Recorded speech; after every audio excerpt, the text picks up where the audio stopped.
Oi, pessoal, boa tarde. Boa tarde. Estamos aqui no nosso segundo podcast, aqui na agência de notícias do CETEP BRG. Meu nome é Bruna, faço o segundo ano aqui no CETEP. Essa é a amiga, né? Bianca, eu também faço com ela no segundo ano de informática. A gente estuda à tarde e é o nosso primeiro podcast, principalmente com uma coordenadora de alguma universidade ou de alguma escola. Isso. E hoje nós vamos estar dando início com um tema conhecendo a UFOB, sabendo mais sobre a UFOB, sobre a vida acadêmica e um pouco mais sobre a senhora também, algumas dicas, conselhos e tudo mais. Estamos aqui também, né, com a coordenadora Adma Lacerda. Gostaria de saber um pouquinho mais sobre a senhora contando um pouco mais também da UFOB. Então, boa tarde para Bianca, para Bruna e para quem depois vai ouvir, né, o podcast e assistir. Meu nome é Adma Lacerda, eu sou professora da Universidade Federal do Oeste da Bahia, UFOB. Já estou na instituição desde 2011, então já tem 14 anos, né, que sou professora.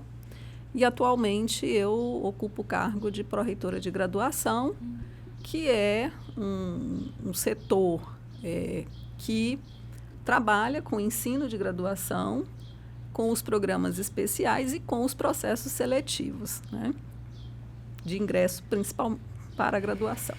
Entendi. Então a gente vai estar dando início, né, às pautas. A Bianca ela vai estar perguntando primeiro a nossa primeira pauta, que também está lá no roteiro que a gente te mandou. Você quer que eu já dê início? Pode começar. Tá certo. Nossa primeira pauta é sobre a apresentação da UFOB. Eu gostaria de saber um pouco de um breve histórico da universidade, da história dela. A UFOB nasce da Universidade Federal da Bahia, da UFBA, né? Em 2006, a UFBA, que fica em Salvador, implantou um campus avançado aqui em Barreiras, e esse campus, em 2013, foi emancipado, digamos assim, para a condição de Universidade Federal do Oeste da Bahia. Os cursos que já existiam naquele tempo, eles foram incorporados à Universidade Nova, assim como os professores, os técnicos em assuntos educacionais, administrativos em educação, e os estudantes que participavam naquele momento, né, estavam vinculados aos cursos, todos eles passaram a ser Universidade Federal do Oeste da Bahia. Então, a UFOB em si, ela tem hoje 12 anos de idade, Recente. Mas o campus criado pela UFBA, esse ano está completando 19 anos. Entendi, muito bom. Aí eu queria saber um pouco da importância da UFOB para o desenvolvimento aqui do Oeste da Bahia. O quão importante é termos uma universidade federal aqui no Oeste Baiano, aqui em Barreiras, né, que é o polo da UFOB aqui, né? A UFOB já nasceu no seu projeto de lei como uma universidade que deveria promover o desenvolvimento regional e também as políticas de inclusão social, né? Por que uma universidade ela é importante para o desenvolvimento de uma região? Porque ela qualifica o trabalho das pessoas, né? Então, hoje a gente tem cursos de graduação que não existiam há 20 anos atrás e que a gente consegue formar profissionais que impulsionam o desenvolvimento da educação, da construção civil, da saúde. Então, tudo isso é importante para que a região ela venha a ter melhores condições de vida para a sua população, assim como mais recursos, né, econômicos, recursos sociais, e que consiga atuar de forma sustentável nesse ambiente. Certo. Sobre a UFOB ter muitos cursos abrangentes, a senhora acha que pessoas fora de Barreiras também têm uma procura muito grande pela UFOB? Tem. Nós temos uma procura grande em termos de estado da Bahia, né? Não é só Barreiras. Temos também procura por estudantes, né, candidatos de outros estados. Se a gente for mapear, a gente tem hoje estudantes de praticamente todos os estados do Brasil. Mas a grande maioria dos nossos estudantes são estudantes baianos. Entendi. Ok. E eu gostaria de saber quais são as áreas de conhecimento que a UFOB contempla. Eu confesso aqui nesse podcast que eu gostaria muito de fazer um curso lá de medicina na UFOB. É muito concorrido, muito difícil de passar. E eu quero realmente também nesse podcast saber um pouco mais sobre esse curso, sobre os outros também, né? Estou no segundo ano, ano que vem, né? Eu já quero pelo menos estar sabendo disso, o que eu quero, né? Eu queria saber um pouco mais sobre os cursos que a UFOB fornece. Pronto. Nós temos, como universidade, cursos nas diversas áreas do conhecimento, né? Então, ciências humanas e ciências sociais aplicadas, ciências exatas e das tecnologias, então as engenharias entram nas tecnologias, ciências da saúde e ciências biológicas, as ciências agrárias e veterinárias, publicidade e propaganda, vou falar assim em termos de cursos, artes, e aí a gente consegue abranger, né, as áreas. Se depois tiver oportunidade de falar os nomes dos cursos, aí a gente vai trabalhando, né? A UFOB tem medicina, que você mencionou, né? São 30 cursos de graduação, mas dentro das áreas do conhecimento, são essas grandes áreas, né, que a gente consegue abranger. Entendi. E você vai decorrendo com as formas de ingresso? Sobre o Enem, o SISU, o ProUni e o Cotas.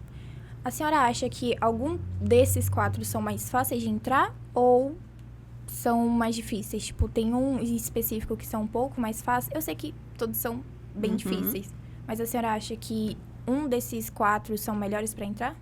Bom, eu vou dividir assim, o que é programa do governo federal e o que a Universidade Federal do Oeste da Bahia adota, tá bom? Fica mais fácil. O governo federal tem 3 grandes programas para ingresso nas faculdades e universidades. O SISU, o ProUni e o FIES. Sim. O SISU para as universidades federais. O ProUni e o FIES para as faculdades particulares. Então, eu vou me ater ao SISU, que é o das universidades federais, tá bom? Bom,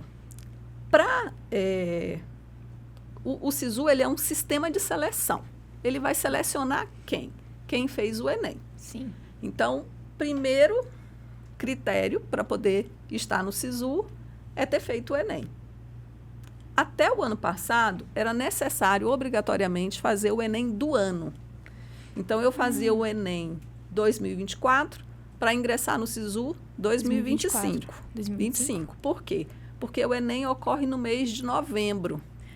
E o SISU é sempre no mês de janeiro do ano seguinte. Então, eu recebo a minha nota do Enem em janeiro, e aí em janeiro também abre a plataforma do SISU e eu coloco a minha nota lá.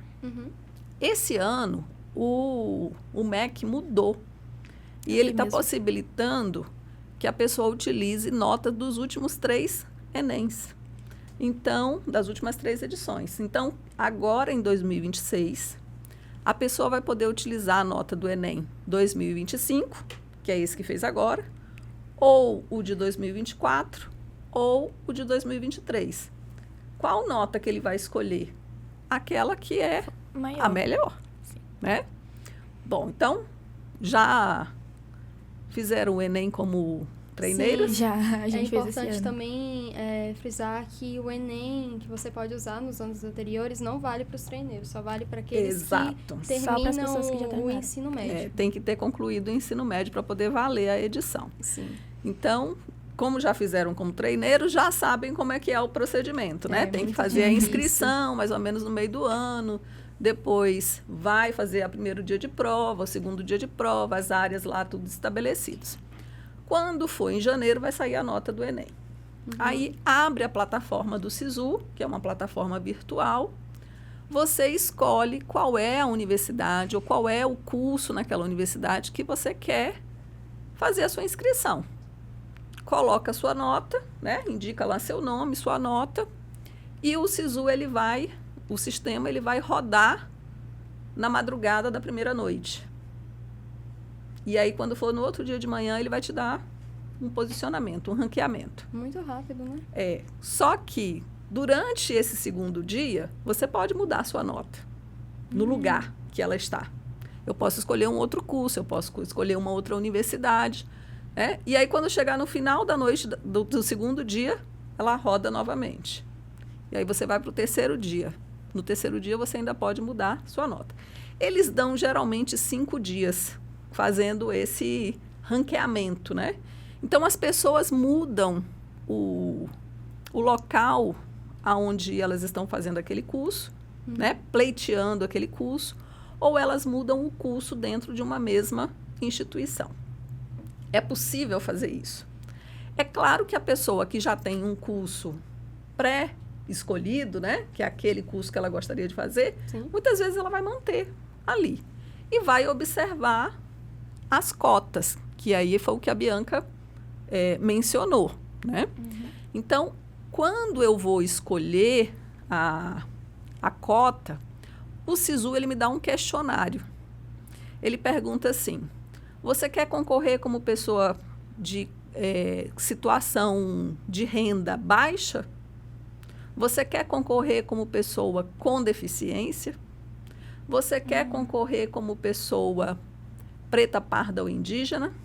Você quer concorrer como pessoa quilombola? E aí a pessoa vai, escola pública, né? A pessoa vai indicando quais são as suas características, porque o sistema possibilita que essa pessoa ela transite entre as diversas cotas no momento em que ele está rodando, para saber onde é que a sua nota fica melhor dentro das categorias de cotas. Né? Então, isso permite, inclusive, que a pessoa que fez a opção por uma cota, se ela tem a nota mais alta, ela entre pela ampla concorrência e não necessariamente pela cota. Tá? E como funciona a divulgação dos editais da UFOB para os alunos que vão concorrer a uma vaga lá? Bom, a gente tem campanhas de ingresso, muita coisa é pelas redes sociais, né? Então, o Instagram da UFOB, @UFOB oficial. O YouTube também da UFOB tem vídeos sobre os cursos de graduação e a gente faz lives. Então, as lives elas são importantes porque a gente fala sobre os editais, né? O edital é sempre um documento mais complexo, com aqueles detalhes. Então, a gente faz as lives para dar as orientações. E tem uma data em específico que vai sair do ano que vem ou vai ser realmente no ano que vem? O edital ele ainda não foi publicado. Às vezes, a gente publica ou na última semana de dezembro ou na primeira semana de janeiro. Né? E aí, o SISU só deve abrir a plataforma mais ou menos lá para o dia 20 de janeiro. Entendi. E as cotas, a senhora já tinha mencionado, né? As cotas são para quais pessoas? Se a senhora puder dar um detalhamento melhor. Quando a gente vai pelo SISU, para o ingresso pelo SISU, porque a UFOB, depois eu gostaria de falar, tem um edital de ações afirmativas próprias que é em separado do edital do SISU. Então, quando a gente vai para o SISU, 50% das vagas, elas são destinadas a estudantes das escolas públicas. Então, só estudante da escola pública que pode concorrer. Dentre essas vagas, a gente tem subcategorias, digamos assim.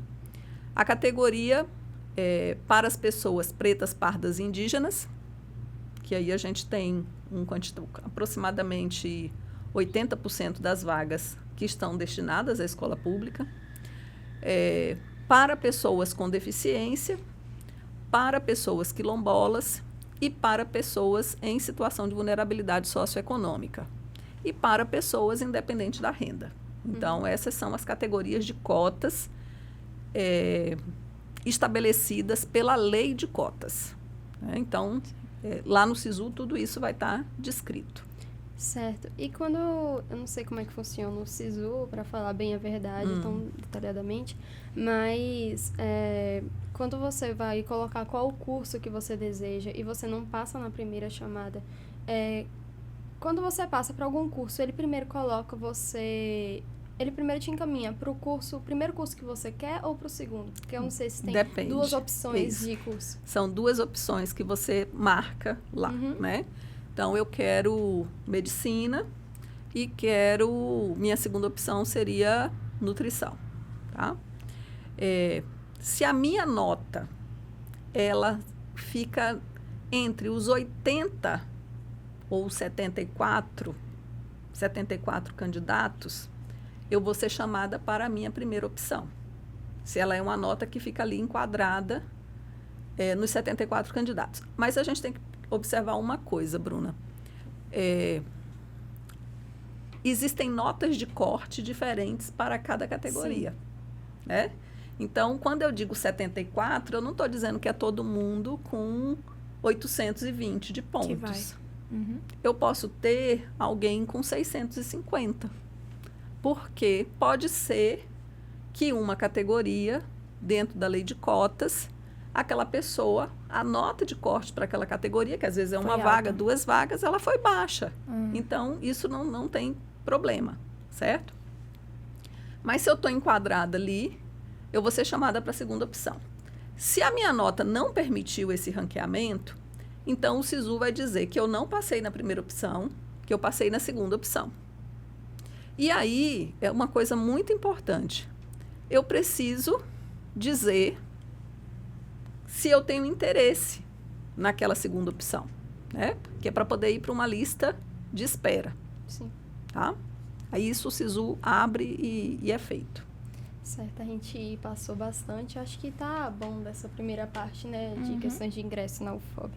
Aí agora eu queria saber sobre o apoio e a permanência estudantil que a UFOB oferece para os estudantes que passaram, que estão lá. Eu vou pegar um pouquinho da palavra para poder falar do edital de ações afirmativas, que a gente não falou, viu?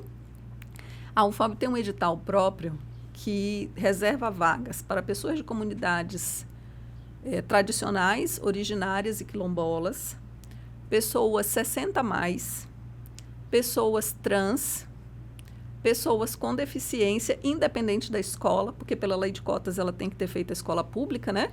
Esse independe da escola. Para pessoas refugiadas, para pessoas do sistema prisional, né? Seja ela em restrição, privação de liberdade ou egressa do sistema prisional, e para pessoas que são do território UFOB. Então, egressos das escolas públicas ou privadas aqui da nossa região, a gente tem uma reserva de vaga. Certo. E tem algum programa de auxílio financeiro, moradia ou alimentação? Sim. Nós temos vários programas que são de permanência estudantil. Subsídio para alimentação. Aqui em Barreiras, a gente tem o restaurante universitário. Nos campi fora de sede, né? Então, nós temos cursos da UFOB em outros 4 municípios. Nesses municípios, nós não temos restaurante universitário, mas nós temos o subsídio alimentação. Então, o estudante recebe, né, na sua conta bancária, um valor para auxiliar na alimentação.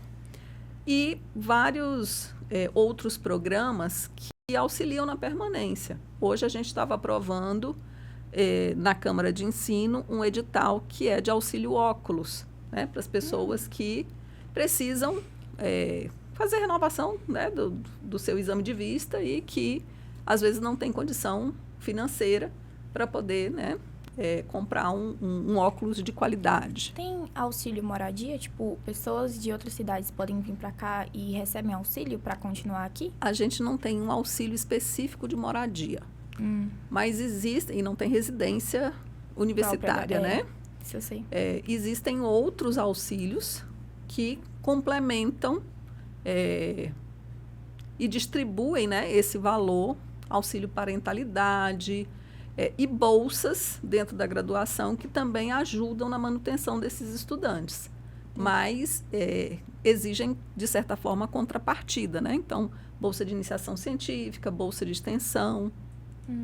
Era exatamente essa minha pergunta sobre as bolsas de iniciação científica que eu gostaria de saber mais, porque aqui, já dizendo um pouco mais sobre a nossa instituição, o CETEP Desde o primeiro ano, a gente também é ensinado sobre iniciação científica, como que a gente formata trabalhos em ABNT e as demais questões. E eu gostaria de saber um pouquinho mais, tipo, se eu conseguir passar, se eu consigo participar, como que eu participo, o que eu recebo, se eu recebo, se eu não recebo.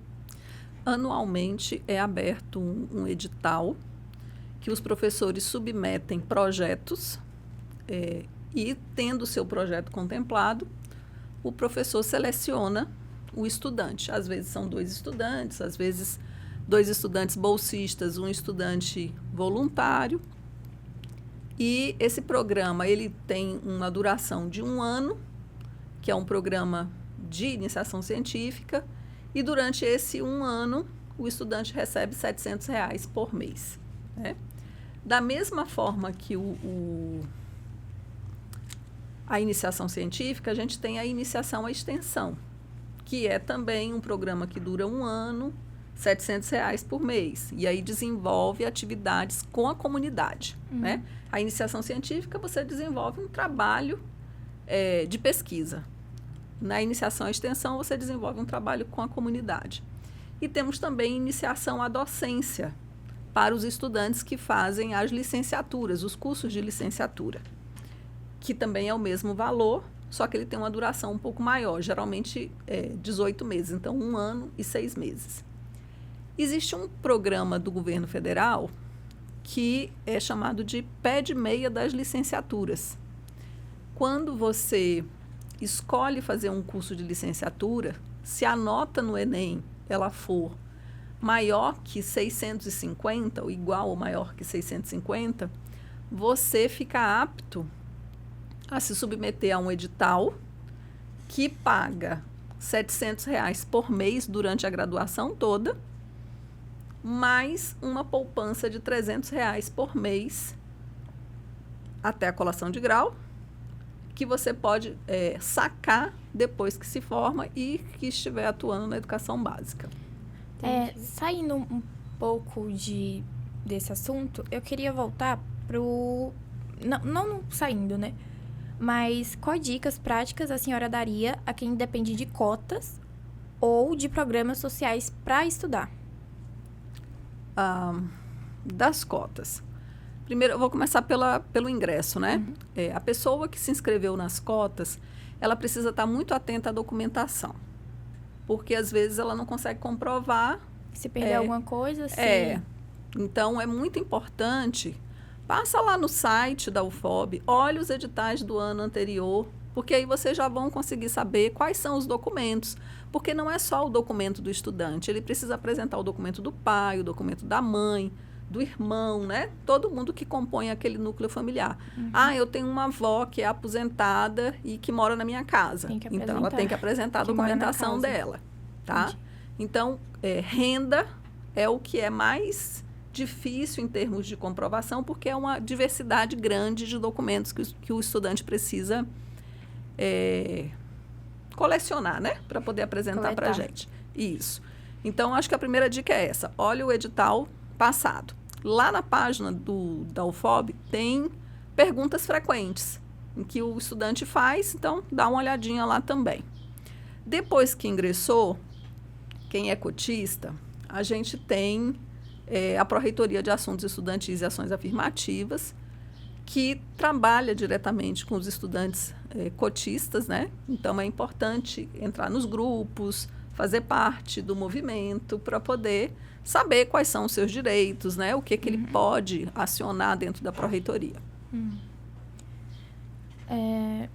Rapidinho. A gente podia pular logo para a próxima pauta, não? Ou se você tem mais alguma pergunta? Eu tinha pergunta, só que eu esqueci dela.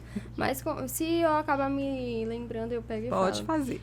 Eu tenho uma pergunta dentro da próxima pauta, que é sobre a infraestrutura, como que é o prédio da UFOB. Eu queria saber também sobre as aulas que vocês oferecem para cada curso, tipo biologia, tem laboratórios, psicologia, qual as coisas que vocês oferecem para cada curso? Tá. Infraestrutura. Independente do campus, eu não mencionei quais são os locais, né? As cidades. Sim. Então, Barreiras, nós temos 22 cursos aqui. Luiz Eduardo Magalhães, nós temos 2 cursos, 2 engenharias. Santa Maria da Vitória, nós temos o curso de Artes e Publicidade e Propaganda. Bom Jesus da Lapa, outras 2 engenharias, Engenharia Elétrica e Engenharia aqui fala Mecânica. mesmo que a UFOB é multicamp, né? Isso, multicamp, que exato. Tem vários campos em várias cidades. E são 5 cidades do oeste da Bahia. E em Barra, que nós temos Agronomia e Medicina Veterinária. Então, em termos de infraestrutura, né? Cada campus, ele tem laboratórios específicos para os cursos, para cada área. Então, quem quiser saber um pouquinho mais, acessa os vídeos dos cursos que está lá no YouTube, tá? A gente vai deixar os links também. Oficial. E em termos de quais são as aulas, como são as aulas, né? A maior parte, eu vou dizer assim, 50% de alguns cursos tem aulas teóricas e outros 50% de aulas práticas, né? Acho que eu acredito para todos os cursos, né? Isso. Por quê? Porque se a gente pegar assim, o curso de administração é um curso mais teórico. Com filosofia, por exemplo, certas coisas português. Mas ele é um curso que permite visita técnica, né? Tem laboratório para trabalhar com software, né? Laboratório de informática, então, se fosse. Isso. O curso na área da saúde é um curso mais prático. Então, existem convênios com as unidades de saúde, com os hospitais e também os laboratórios dentro da universidade, né? Os cursos de engenharia fazem visitas técnicas, têm os seus laboratórios específicos. O curso de geologia é um curso que faz bastante aula de campo, porque é previsto, né, para a formação que o geólogo ele saiba fazer a identificação das rochas no campo. Eu fiquei sabendo que na UFOB tem uma gruta com, não sei se é verdade, mas a UFOB tem uma gruta com artes rupestres. Isso se encaixa também? Eles vão ver essa gruta? Ou... A gruta não é na UFOB. Na UFOB. E nem da UFOB. Da UFOB, mas perto da UFOB. Eu acho, não tenho certeza se é aqui no Morro do Cristo, tá? Mas tem um grupo na UFOB, que é um grupo de arqueologia, que faz expedições nos entornos aqui, né? São Desidério, Barreiras, para poder identificar. Para ver se existem mais também. Exato, né? Se esses espaços, se eles estão depredados, né? Se aquela pintura realmente é uma pintura rupestre, para que, sendo rupestre, né, haja a conservação do patrimônio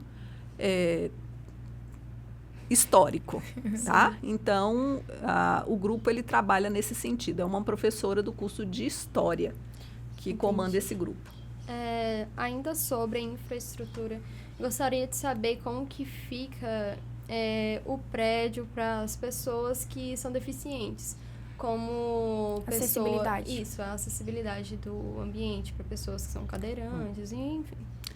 Na UFOB, em termos de prédios, nós temos prédios de aulas, prédios de laboratório, biblioteca também é um prédio. Nós só temos 2 pavimentos, né? O térreo e o primeiro andar em todos eles.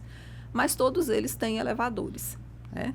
Nós não temos rampas dentro dos prédios, como vocês têm aqui, mas nós temos elevadores. Tanto que as rampas aqui não são de grande acessibilidade, por isso que eu acho que... Por causa da inclinação, né? A inclinação é muito grande. Exatamente. Tanto que eu acho que rampas não deveria ser um grande foco da acessibilidade. Talvez elevadores seria melhor, por causa das cadeiras. E a biblioteca, quando eu estava no 9º ano, o colégio que eu estudava, o Sagrado, nós fizemos uma visita na UFOB e a gente conseguiu conhecer um pouco mais sobre a biblioteca. E eu gostaria de saber se, pessoas que não estudam lá podem acessar e como acessar ela. Podem. A gente tem um sistema que é chamado de Pérgamo, né? Quando você entra no site da UFOB, você pode consultar quais são os livros que tem, né? Os exemplares, os títulos, quantos exemplares, e você pode fazer consulta. Eu não vou conseguir responder hoje se você, como comunidade externa, consegue fazer empréstimo, tá? Eu não tenho essa informação, mas você consegue fazer consulta lá, pode entrar, pode utilizar o espaço. Por exemplo, eu quero estudar, estou no meu período de férias e quero estudar para o próximo Enem. Posso fazer uso do espaço da biblioteca. ela fica aberta manhã, tarde e noite durante a semana. Entendi. Tá? E também é muito bom para, tipo, algumas pessoas ficavam ali dentro e aqui, isso é muito bom. Esse espaço aqui onde que a gente está também é muito bom para estudar. Quando eu venho de manhã, que eu faço estágio pela manhã, porque eu estudo à tarde, é muito bom para estudar por causa que não tem muita interferência de barulho e isso é bom para aumentar a concentração. E eu queria saber um pouco mais sobre alguns investimentos recentes, né, que a UFOB recebeu, que a UFOB, e algumas melhorias que estão planejadas, né? A UFOB recebeu agora em 2025, a partir do PAC do governo federal, né, 25 milhões para novas obras, né? Então, infraestrutura mesmo, né, que era o que a gente estava falando. Aqui, a perspectiva é que a gente receba um prédio para os cursos de engenharia e nos campi, fora de sede, cada campus também vai ter, né, o recebimento de uma infraestrutura nova, ampliando aquilo que a gente já tem e melhorando também o que já tem, né? Sim. E eu falei, como eu tinha dito no início, eu ia também falar um pouco do curso que eu desejo. Sim. E a senhora também mencionou que a UFOB tem parceria com alguns hospitais. Eu queria saber um pouco mais sobre isso. A UFOB, em termos de curso da área da saúde, quando o curso de medicina foi criado, ele já foi criado numa perspectiva de que nós não teríamos um hospital universitário, tá? O próprio Ministério da Educação estabeleceu dessa forma. Então, o nosso curso, ele é um curso que vivencia o Sistema Único de Saúde, o SUS. E os nossos estudantes, eles começam a frequentar os espaços do SUS desde o primeiro semestre. Então, no primeiro semestre, ele conhece a unidade de saúde. Fazem estágio? Fazem. Fazem. 2 anos do curso. O curso de medicina tem 6 anos. 2 anos do curso é dedicado a estágio exclusivamente. Eu sei que faz estágio, mas eu queria saber se faz estágio no SUS, necessariamente. Somente no SUS. Somente no SUS? Não faz estágio em hospital particular, por exemplo. Entendi. Tá? E aí, durante toda a formação, a gente chama de ciclo básico e o internato, né? Ciclo básico, ciclo médio e o internato. Eles frequentam as unidades de saúde, o Hospital da Mulher. E aí, quando chega no internato, aí são feitos vários rodízios por causa das áreas de formação, né? Então, pediatria, ele vai na unidade de saúde, mas ele vai também no HO, urgência e emergência, lá no HO, clínica médica, cirurgia. Então, todas essas áreas, elas vão sendo trabalhadas, a gente chama de baixa complexidade, média complexidade e alta complexidade, que são as situações de atendimento médico para um paciente que está sentindo uma dor e diferente de um paciente que chega atropelado, né? Então, cada um deles tem um tipo de tratamento diferente em espaços diferentes. Então, esse estudante, ele precisa passar por todos esses espaços. Entendi. Teve uma vez que eu estava pesquisando um pouco mais sobre a medicina, né? Sobre o curso que a UFOB oferece. E eu me deparei que eles investiam muito para que esses profissionais saíssem de lá bem capacitados. E em todas essas áreas, né? Tipo, uma área mais grave, outra área que pode ser resolvida também numa UBS. E acredito que seja só isso que a gente tem para perguntar sobre infraestrutura, né? Eu queria saber qual o maior desafio de vocês da UFOB e qual o plano para enfrentar. Tipo, se o maior desafio é na infraestrutura, se falta coisa, se o maior desafio é dos empregos, dos estágios ou das matrículas, ou sobre os alunos de fora também.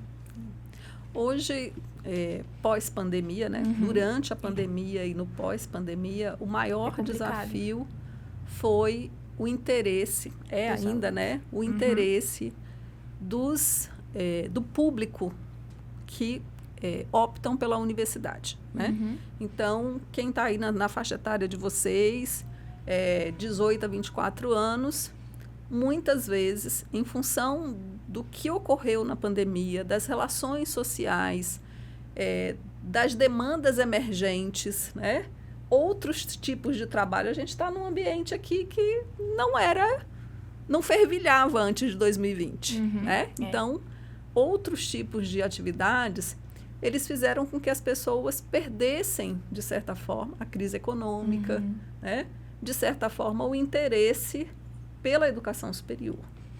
Mas, em muitas situações, para que você seja um produtor de conteúdo digital, é necessário que você tenha um conhecimento mais amplo, né? E esse conhecimento mais amplo, ele vem de uma formação, né? Então, a gente não pode negar a condição de que existem outros tipos de atividades que não demandam de uma formação de nível superior, mas aquele profissional que está formado, ele ganha 3 vezes mais no mercado de trabalho. Então, faz diferença para quem tem uma formação. Tem muitas pessoas também que não vão para a faculdade porque falam que faculdade não dá futuro. E eu acho que isso, muitas das vezes, é sobre como a pandemia atingiu. Porque a pandemia, você ficava dentro de casa, você tinha que arrumar outros jeitos de você arrumar emprego, como as redes sociais. Então, acham que as redes sociais dão mais dinheiro agora do que a faculdade, você ingressar em uma faculdade. É bem nessa perspectiva mesmo. Eu tô numa fase da minha vida que eu tô olhando bastante sobre como funciona cada profissão, né? Por causa que eu tô com 16 anos, daqui 2 anos eu vou estar 18 anos. Então, é uma fase assim, acredito que 16 anos é uma fase de escolha de caminhos. E não critico a profissão de ninguém, mas quando eu era mais nova, meu padrinho, e eu espero que eu vou mostrar isso pra ele, esse podcast pra ele, essa fala dele, ele me dizia, e foi um incentivo pra me estudar, ele me dizia que ou eu preferia carregar um lápis, uma borracha, uma caneta na mão, ou uma enxada, uma pá e uma vassoura na mão. Não critico quem trabalha dessa forma, porque eu olho, tipo, a cidade, toda a cidade, ela funciona e com tem... todos esses trabalhadores. Sim, com todos esses. Então, é muito importante que nós tenhamos, que tem essas pessoas. Só que eu acredito, minha família, ela colocou muito essa expectativa em mim e colocou... Porque eles me deram tanto apoio. E hoje, quem eu sou hoje, todo o apoio que eu tenho hoje por estar estudando nessa escola, pelo apoio que eu tenho para ingressar também na UFOB, que eles já pagaram muitas coisas para mim estudar, eu acredito que isso seja muito importante. E eu gostaria de frisar aqui, né? E se a senhora tiver alguma coisa para falar a respeito disso, pode se sentir à vontade. Eu acho que a universidade, né, a educação pública superior, ela tem essa função. Às vezes a gente acha que a pessoa se formou em um determinado curso, ela não está trabalhando naquela área, né? Durante muitos anos, eu não trabalhei na minha área de formação enquanto bióloga, né? Eu falei nesse instante que eu sou professora do curso de Ciências Biológicas, eu sou bióloga, bacharel e licenciada. Eu não trabalhei enquanto bióloga, consultora de meio ambiente, analista de meio ambiente. Eu trabalhei sempre na gestão acadêmica. Mas eu só dei conta de trabalhar em faculdade particular e na universidade pública, na gestão acadêmica, porque eu aprendi na universidade como que o trabalho deve ser feito, independente dele ser o trabalho técnico na área de biologia ou do trabalho, né, de gestão. Então, o ensino superior, ele abre portas. Com né? certeza. Não significa exclusivamente se você fazer uma faculdade, você vai conseguir ingressar nessa faculdade, você vai conseguir subir de vida, tipo isso. Isso, você tem outras possibilidades que a gente chama de no mundo do trabalho, né? Quando a gente fala de mercado do trabalho, a gente está dizendo assim, a pessoa se formou engenheiro, ela vai atuar como engenheiro. Mas quando eu falo do mundo do trabalho, ele pode ser, ao invés do engenheiro, o dono de uma construtora. E não necessariamente planilhar ou assinar projetos trabalhar em total na área, de engenharia. Vai dando essa reviravolta por causa que a gente teve aula com a Amanda, se eu não me engano, que ela fez faculdade de engenharia e hoje ela é professora de matemática. Ela também fez outras coisas. Ela é muito inteligente e vale a pena, né, dar esse exemplo dela aqui da nossa própria instituição. E passando agora para a próxima pauta, mais alguma pergunta? Acho que não. Eu fiz muitas perguntas sobre pessoas indo para a faculdade, porque eu não acho que eu vá fazer faculdade aqui. Mas eu queria saber mais sobre isso da UFOB. Sim. E eu queria saber, eu acho que a gente já falou bastante sobre isso no início, mas era sobre os projetos de pesquisa e extensão. E eu queria saber como que a UFOB ela se relaciona com a comunidade local. Bom, os projetos de extensão, eles são os grandes responsáveis, assim, por essa relação com a comunidade, né? Alguns projetos de iniciação científica, de pesquisa, também são, né? Nós temos projetos de pesquisa, eu vou citar alguns que são aqueles que me vêm, assim, à cabeça, mas existem vários outros. Nós temos um projeto de pesquisa que, durante a pandemia, trabalhou com a identificação de pessoas que estavam com Covid, né? Então, o diagnóstico. Então, era um projeto de pesquisa, mas que tinha uma relação direta com a comunidade. Sim. Dentro dos projetos de extensão, vou citar um também, que ele está em funcionamento agora, que é a Universidade da Maturidade. A Universidade da Maturidade, ela oferece um tempo de qualidade, digamos assim, para pessoas com mais de 45 anos. Mas eu acho que não tem ninguém na faixa etária do 45, né? Acho sempre o pessoal não. mais velho. Funciona no Centro de Referência de Assistência Social, lá na Vila Amorim, né? Então, tem aula de canto, tem aula de orientação sobre alimentação, sobre utilização de medicação. Então, vai para pessoas idosas. Isso sobre nutrição e também sobre saúde. Encaixa também com alguns estudantes que fazem cursos de nutrição, medicina, alguma coisa, que vão lá dar alguma assistência. Exato. Eles têm aula prática com isso? Eles não é uma aula, porque não é dentro da disciplina. Entendi. É dentro do projeto de extensão. Então, é como se fosse uma carga horária extra, né? Complementar. E aí, eles vão até o local onde ocorre o projeto de extensão e desenvolvem atividades, né? Se for o estudante de farmácia, faz orientação sobre a utilização de medicamento. O estudante de nutrição, orientação sobre a alimentação. Isso sobre projetos de extensão também. Eles também têm outras áreas, a não ser essa, tipo, tem algum evento na cidade, precisa de algum apoio que possa ter nesse projeto de intervenção. Eventos que ocorrem na cidade, tipo, eu sei que tem eventos que ocorrem na Praça das Corujas. Sim. Se a gente é convidado e se a gente vai, é isso? Eu Sim. também tenho algumas corridas, né, que acontecem aqui. A UFOB, aqui em Barreira, já estamos no 3º ano das corridas. É uma vez por ano que tem a corrida. E esse ano a gente teve um número significativo de participantes, né? Quando tem a FLIB, que é a Feira Literária de Barreiras, tem sempre um estande da UFOB. A UFOB é um dos apoiadores da FLIB, né? A gente participa da organização.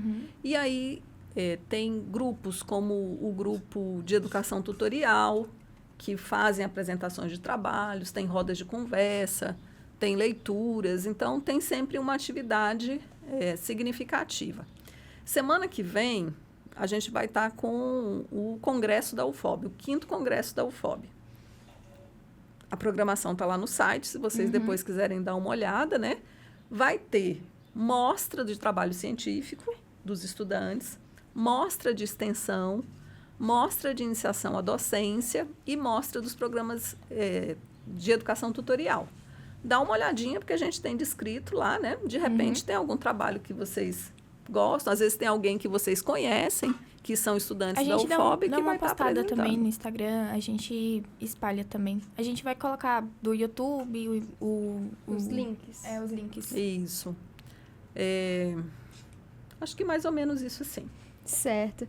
E os projetos de iniciação científica e de extensão que fazem diferença aqui na região? Eu citei o da maturidade, né, como projeto de extensão. A gente tem o PIBID, que é um projeto de iniciação à docência, que também é extensionista, então faz eventos para os professores da educação básica, o que é muito importante, né? Essa relação da universidade com a educação básica. Existem projetos, tanto na área da saúde, quanto na área de saneamento, né? Que são desenvolvidos, que são bem importantes. Certo. Eu tô com uma pergunta, não sei se eu faço ela agora. Agora eu já esqueci, meu Deus. Bem Muita desse coisa. jeito. E também um nervosismo, né? O primeiro podcast. E então a gente já vai logo pulando. Ah, não, agora eu lembrei da pergunta. Então, fácil. E sobre os cursos da UFOB, tem algum curso que aqui na região de Barreiras todo ano é cheio de pessoas tentando, que é mais difícil, por conta que a gente está numa região que é muito voltada para o agro. E eu queria saber como é que... Porque eu sei também que tem cursos de agro lá na UFOB. E eu queria saber como é que... A concorrência. A concorrência. O curso mais concorrido é o curso de medicina. Eita. Com certeza. Depois a gente tem nutrição, aí durante os anos tem variações, né? Nutrição é concorrido, administração é concorrido. É claro que não na proporção que medicina, né? Medicina ganha disparado. Mas a agronomia, por exemplo, né? Que você falou assim, que tem essa relação com o agro. A agronomia, ele é um curso mais voltado para a agricultura familiar, não a agricultura de grande expansão, como em Luiz Eduardo Magalhães. Né? Então, é o apoio às famílias agricultoras. E ele fica em Barra. Né? Então, ele não é um curso tão concorrido, mas é um curso com nota 5 no Ministério da Educação. Então, ele é um curso, né, com uma avaliação excelente. Entendi. Aqui no CETEP, nós temos cursos na área de administração, agro e informática. A administração, se não me engano, é ADM, né, RH, recursos humanos, finanças e serviços jurídicos. E de agroecologia, agricultura e agropecuária. E de informática, técnico-informática e manutenção e suporte em computadores, se não me engano, em informática. Eu queria saber como é que os cursos da UFOB se relacionam com os cursos que nós temos. Por conta que eu também tenho outros objetivos, né? Eu tenho um plano A, que é medicina, o plano B, que é outro, e um dos planos é fazer alguma faculdade voltada para informática. E eu quero saber como é que se tem alguns cursos voltados para essa área e quais. Não somente para informática, né? Para informática, não vou dar spoiler, não, mas eu volto no meio do ano que vem e aí eu te digo, tá? Eita, vou estar fazendo mais estágio, não. Mas a gente está trabalhando em algumas coisas, pode ser que saia, pode ser que não saia, então não vou citar nomes, certo. Tá bom? O outro que você perguntou, do que tem de agroecologia, né? Aqui tem agroecologia. Isso. Então, tem uma relação muito forte com ciências biológicas, com geografia, porque nós temos professores na geografia que trabalham com turismo de comunidade de base, com agricultura familiar, né? As famílias que são extrativistas e que produzem e que têm a sua subsistência a partir da rua, porque ele trabalha com produtos biossustentáveis, né? De uma forma geral. Então, acho que dá para conversar bem. Quem gosta, né? Quem quer permanecer na área, porque às vezes a pessoa, que nem você, né? Está fazendo técnico em informática, mas seu pensamento está lá na saúde. Sim. Né? Quem quer continuar na área em que está, eu acho que esse fica bacana. O de administração, a gente tem um curso de administração aqui em Barreiras e a gente tem um curso de engenharia de produção, que trabalha muito com logística e que tem uma interface muito grande com a administração. Então, também é um curso que possibilita isso. Tem o curso de Direito, né? Você falou que tem administração com questões jurídicas, não foi que você mencionou? Sim, serviços jurídicos. Serviço jurídico. Então, tem o curso de Direito. Para a área de informática hoje, eu faria uma indicação para os cursos das engenharias, né? Que trabalham muito com a parte de tecnologia, independente de qual seja ele, mas dá para fazer essa conciliação. Certo. Tem alguma pergunta? Eu não tenho, porque até aqui o podcast está ficando um pouco longo e as câmeras estão descarregando. Mas foi muito bom a senhora vir aqui, porque realmente a UFOB, tipo, no Instagram, em várias coisas, realmente você não consegue saber, sabe, de certas coisas. O bom mesmo é falando com uma pessoa que realmente é da UFOB. E eu gostei muito. Eu não fiz muita pergunta sobre o meu curso, que eu quero fazer medicina veterinária, mas tudo bem. Eu gostei muito, como também os projetos de expansão. E acho que só. Você tem alguma coisa? Acredito. Não, eu só queria saber sobre alguns novos cursos, que eu também tô de olho na psicologia. Eu queria, mas só que eu não sei se tá dando pra gravar ainda? Eu queria saber sobre a psicologia, por causa que todo ano eu vou lá pra ver se já saiu esse curso e não Nunca saiu sai. ainda. E eu queria saber um pouco mais sobre isso. Psicologia eu também não posso te afirmar, não. Por quê? Porque tem um mês, mais ou menos de um mês, que a gente publicou uma resolução que é justamente para normatizar cursos novos, né? Cursos que serão criados.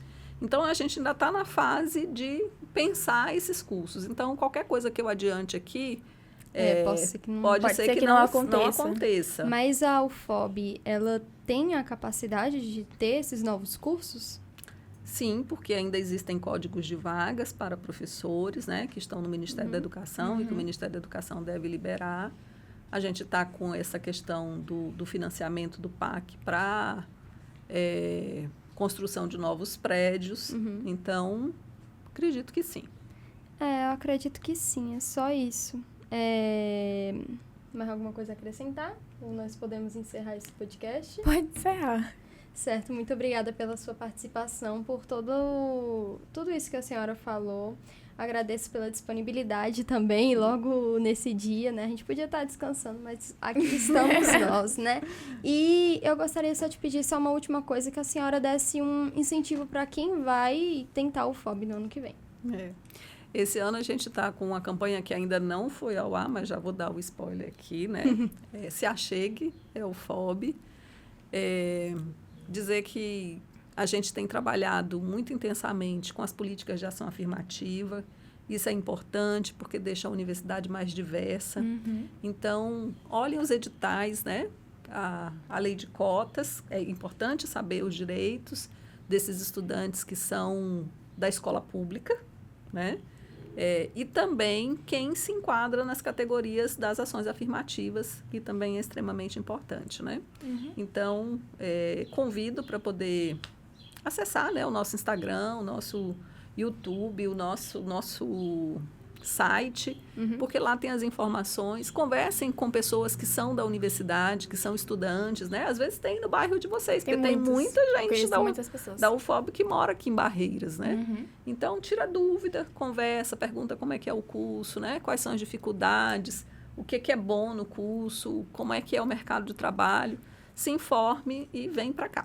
Se alguém quiser tirar mais alguma dúvida ou visitar o campus aqui em Barreiras, pode estar... Pode sim. Nós temos um programa institucional, que é o UFOB por um dia, que pode fazer o agendamento da escola, né, para poder visitar o campus. Mas se você já é egresso do ensino médio, não está mais na escola, e quiser também visitar o campus é aberto, tá? Não pode entrar no laboratório sem a companhia de um professor, de um estudante, mas você pode ir lá conversar com a direção do centro, né, com o coordenador do curso. Isso a gente está sempre aberto. Última informação, eu acho. O endereço da UFOB, para quem quiser ir. A reitoria funciona ali na rua José Seabra, indo que é a rua que vai para São Desidério, né? Logo no início da rua, né? Perto do IFBA. E o campus da UFOB, aqui em Barreiras, fica ali depois da ponte da Prainha. Logo depois da ponte já tem um pórtico do campus.